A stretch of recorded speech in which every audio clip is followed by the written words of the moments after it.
Saudi अरब में मुस्लिम लीग नून के ओहदेदारान की जानिब से प्रेस कॉन्फ्रेंस की गई, जिसमें मियां नवाज शरीफ को एवनफील्ड रेफरेंस में बरी होने पर मुबारकबाद दी गई है।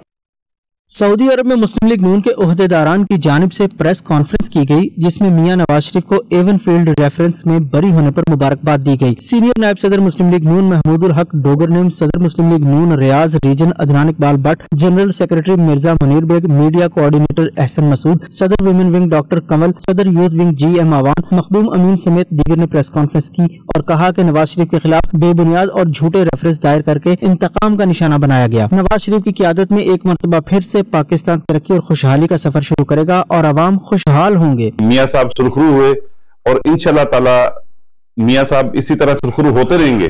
बाकी जो मामलात हैं वो भी इंशाल्लाह इसी तरह खत्म होंगे, सुरखरू होते रहेंगे और इंशाल्लाह ताला हम उस वक्त तक चैन से नहीं बैठेंगे जब तक मियां साहब को हम वज़ीर आज़म नहीं बना देते। जो लोगों ने झूठे मुकदमे बनाकर मियां नवाज शरीफ को माइनस करना चाहा, आज वो खुद माइनस हो रहे हैं और मियां नवाज शरीफ सुरखरू हो रहा है।